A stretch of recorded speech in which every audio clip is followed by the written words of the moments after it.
1st, 2010 meeting of the Farragut Municipal Planning Commission to order.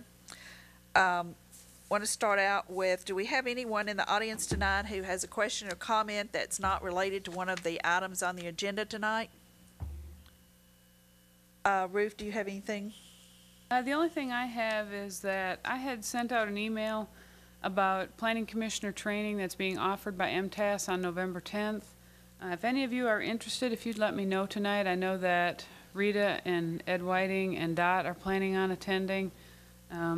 It is sponsored by MTAS. Stanley Harrison and Cheryl Ely are the instructors. So downtown at the middle-aged Miller building, because it's not the old Miller building. Rich's building. Rich's building. It's all day. It's from 8:30 to 12:30. Oh, is that all? Mm-hmm. Put me in, girl. Okay. It's anybody that can go. It's a very good information. It's not about specifics. It's more of a general information, and one of the things that I like about it the best is that I've come across and met planning commissioners from other areas, and it's always interesting to talk and hear what they have to say and their questions and their concerns. And believe it or not, we all have some of the same situations going on, and it's interesting to hear what other people have to say. Plus, Cheryl and Stanley. Stanley has done this program for us for every time that I've been, and he's very good at it and very interesting and very entertaining. So if you can go, please try to go. Like I say, it's just great to be able to talk to other people. So we'll move on with the approval of the minutes. Do we have any changes to be made to the minutes?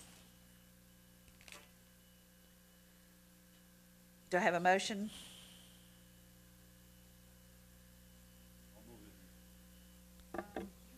Can't. Yeah, I make a motion. I motion that they're approved. You hear me? Yeah. I'm sorry. Okay, Cindy has made the motion. Do we have a second? All those in favor? Aye. Those opposed? Or those? Abstain. Okay, we had several people out this last week or last month. The mayor is not with us tonight. He's under the weather tonight and regrets that he can't be here to participate tonight. There were some items that he was very interested in tonight, but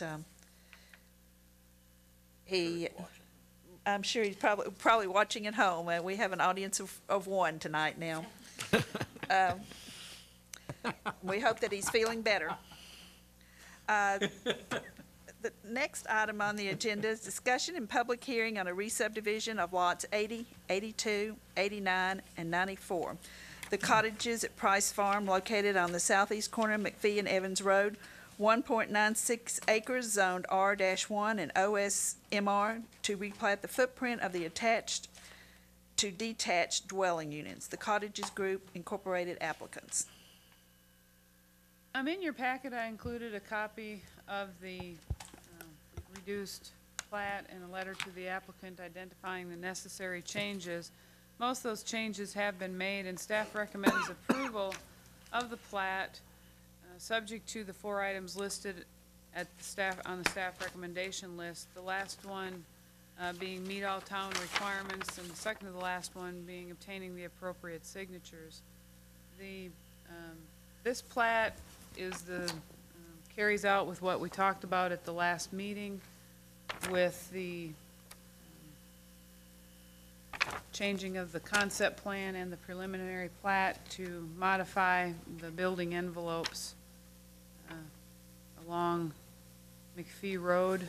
There's 6 units along McPhee Road.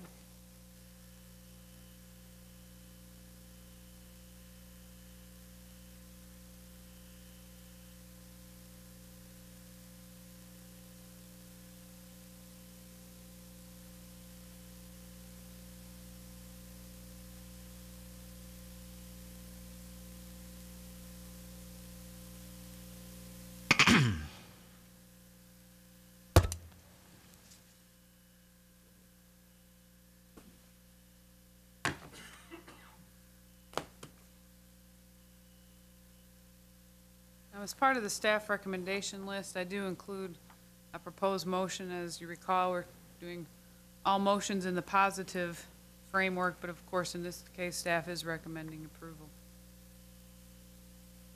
And Mr. Russell is here to answer any questions in case you have any. I have just one question about. Tell us your name and.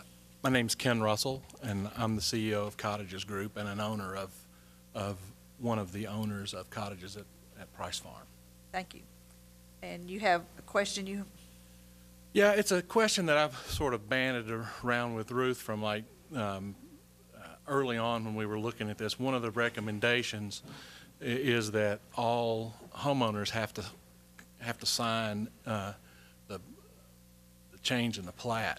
And when we originally went through the first time through, we questioned whether that was permitted under any statute in Tennessee or was allowed under any ordinance or required under any ordinance in Farragut. And we couldn't find anything that said that. And Ruth has sort of helped us out here in trying to figure out where this came from. Apparently, several years ago, Actually, more than several. Ed may remember, I'm not really sure because this has been a long time ago, that this was actually established as a policy by the Planning Commission that whenever, because when people buy into a development, particularly whenever there are footprints such as this, because you're not just buying your unit, you're buying into what the overall development looks like.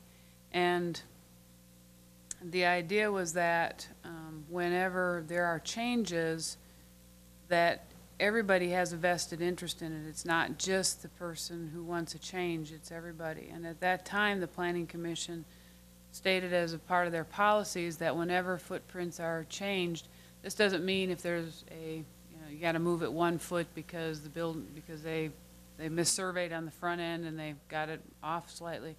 This is if they were making changes to make additions, to change the format and that sort of thing, that the homeowners, that 100% of the property owners needed to sign off on this.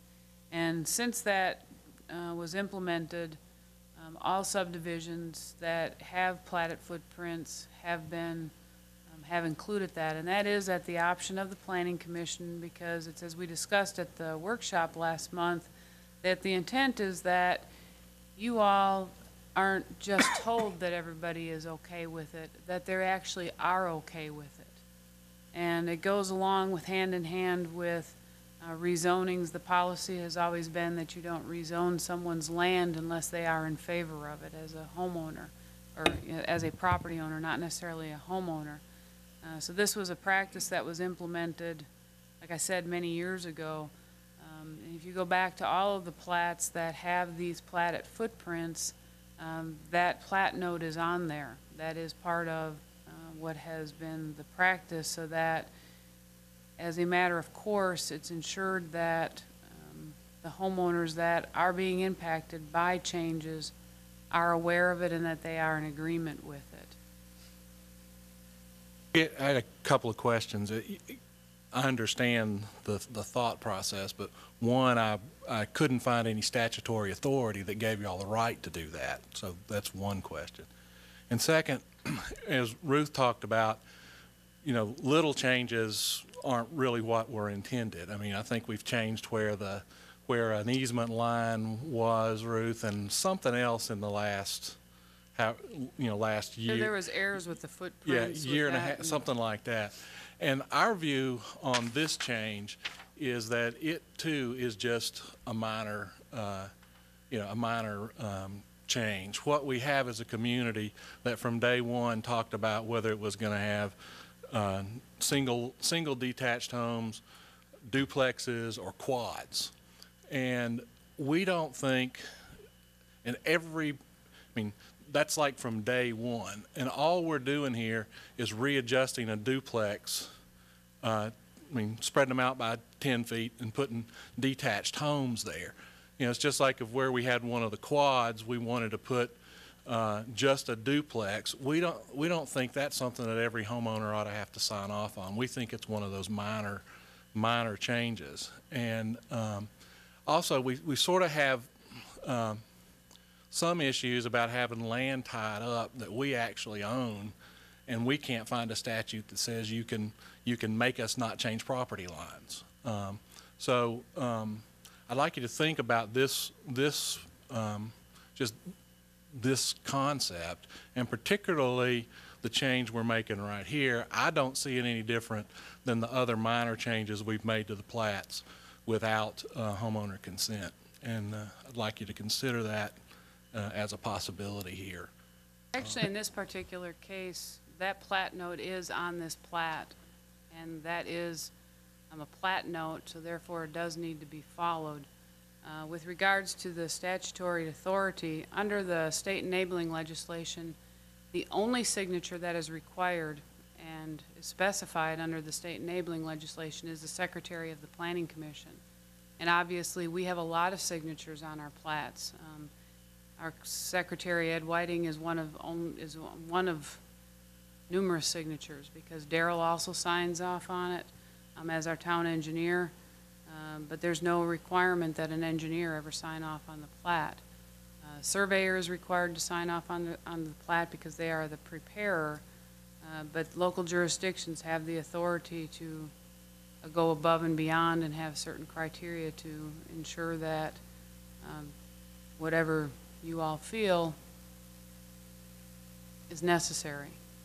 On this particular case, that note is on the plat that is being amended. And we think we'll get everybody's signature. I mean, we do. We just don't want the note on there going forward. The Planning Commission, in our view, is supposed to take care of those kinds of things and protect the homeowners. You have the authority to review site plans. You have the authority to review all plat changes.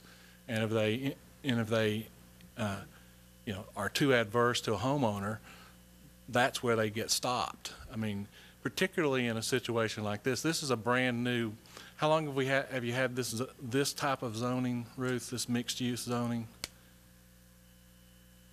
The mixed use aspect of it is actually directly from the R4 district, which we've had. R4 was probably written in 95 or 96, and what predated that was the R2 special exception. So we've had the attached mixed-use option over the years, but in this particular zoning district, I think is 3-4 years old. I could be wrong in that, but that's about the right framework. One of the things that sort of bothers us is if we're going to have a mixed-use community where we're planning onesies, twosies, and foursies, and we decide a 4 fits better than a 2, or a 2 fits better than a 1, or 2 1s fit better than a 2, as long as we're building the things that we said we were going to build, we don't think we should have to go back and get every homeowner to sign off. We got 9 right now. We got 3 more moving in, in the next few months, but we're going to have 99.